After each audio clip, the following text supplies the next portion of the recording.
Hello, how are you guys doing today? This is the Defeationist, or Wild Fan of the Defeationist to many of you, or Wild Fan. It's up to you however you want to describe me. Today we're going to talk about a game that I already reviewed.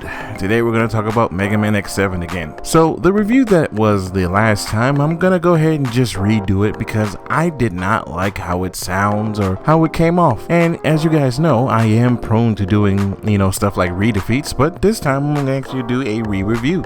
In case you guys didn't know, re-defeats are my old reviews just redone again, and re-reviews at this point is just me reviewing a game that I already completed and redoing. I'd say it's a holdover until the next game that comes out for this channel. That being said, let's go ahead and go over everything that we went over, this time with better sound quality and better words to come out of my mouth. To the ground! Burn, burn! Burn to the ground! Burn, burn to the ground! Burn, burn to the ground! Burn to the ground! Burn to the ground! Burn! Burn! Burn! Burn to the ground! Burn to burn! Burn! Burn! Hello, darkness, my friend. I've come to talk with you again. Failure!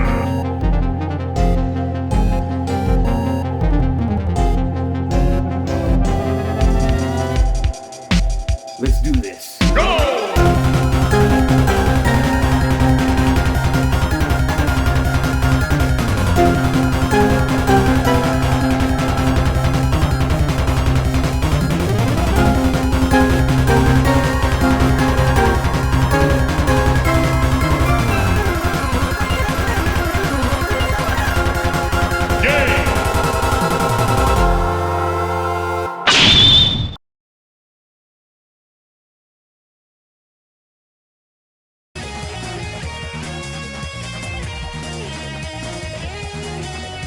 Ah yes, Megaman X7 follows the same basic setup as previous entries in this X series. Maverick Hunters must stop a growing rebellion of mechanized foes, this time led by a new antagonist, Red, and his gang. Red Alert, Axel, a new character defects from this group, leading to a conflict that drags X and Zero into the fray. While the premise isn't inherently bad, its execution is marred by poor pacing, dull cut scenes, and terrible voice acting that borders on painful. X himself spends most of the game refusing to fight, which is frustrating considering that he is on the title of the game. The story ultimately lacks emotional weight and fails to capture the excitement of previous X titles.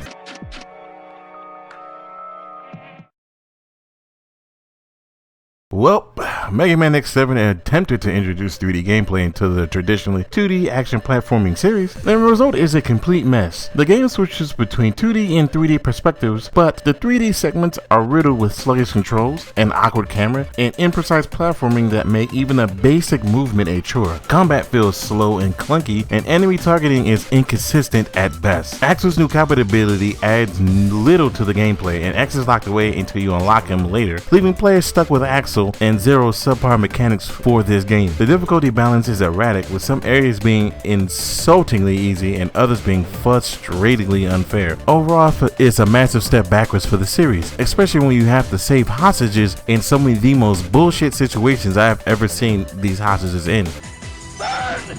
Burn to the ground! Burn to the ground! Burn! Visually, Megaman X7 is a disaster. The transition to 3D resulted in stiff animations, low quality textures, and bland environments that lack charm of previous entries. Character models look lifeless, and enemy designs are uninspired. Sound design is even worse. Voice acting sounds like some of the worst of the series, with robotic and awkward delivery that makes cutscenes a pain to sit through. The music, a staple of Mega Man franchise, is unmemorable at best, with forgettable tracks that fail to capture the energy and intensity of a classic Mega Man X soundtrack. Production value feels low across the board, making the game feel very unpolished and unfinished at the worst of times.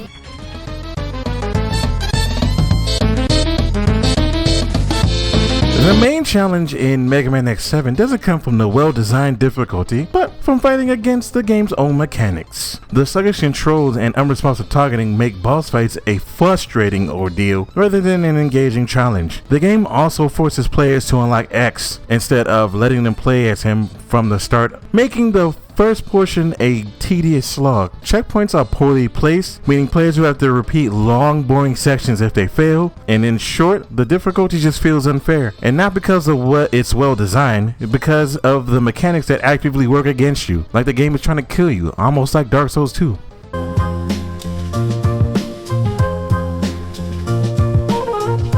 For those brave enough to actually finish Mega Man X, the rewards are hardly worth the effort. There is no exciting post-game bonuses, and the replay value is minimal given how frustrating the experience is. Players can unlock X's ultimate armor, but consider how much of a chore it is to even get it to that point, it hardly feels like a satisfying reward. And the game's poor design choices don't encourage multiple playthroughs, making it one of the least rewarding Mega Man X games to play.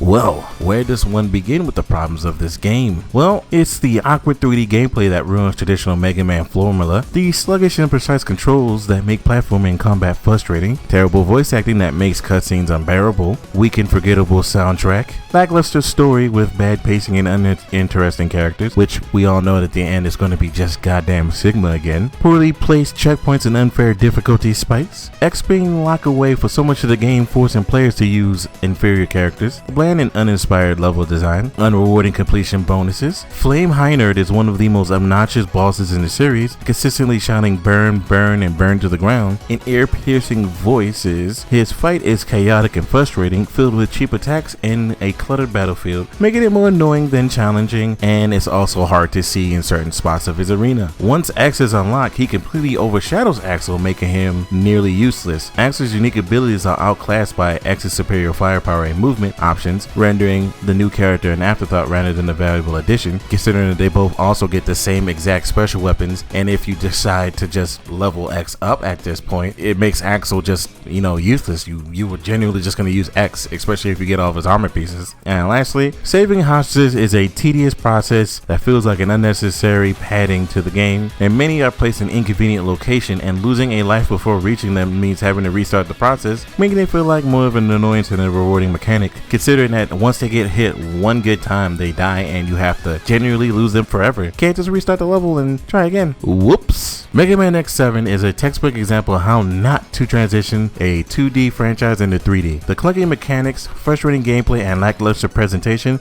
make it one of the weakest entries in the entire Mega Man X series. And that's saying something, because 6 is a thing. While later entries would attempt to fix some of these mistakes, X7 remains the low point in the franchise. If you're a hardcore Mega Man fan, you might find some small enjoyment in dissecting what went wrong, but for anybody else, it's a game left forgotten. I cannot recommend this game in good faith. It's simply not worth the pain of endurance and its many flaws. Mega Man X8, on the other hand, is a significant improvement. It returns to a more structured 2D gameplay format while incorporating 3D elements in a way that actually enhances the gameplay rather than hinder it. The controls are much tighter, the level design is very good, and the voice acting, while still not perfect, is a noticeable step up from X7. X8 also introduces a better character balance, making Axel actually useful with his own set of abilities and everything that actually works well with the other two characters. And if you're looking for a post X6 Mega Man experience, skip X7 and just go to 8. You'll have a much better time. Even though you may not know who Axel is, it's just better if you just skip X7. That being said, let's just move on.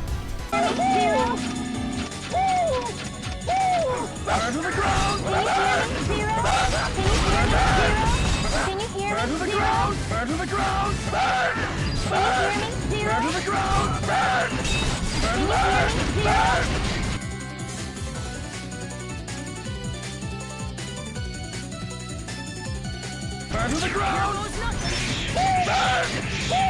Burn! No meme! No meme! No meme! No meme! No meme!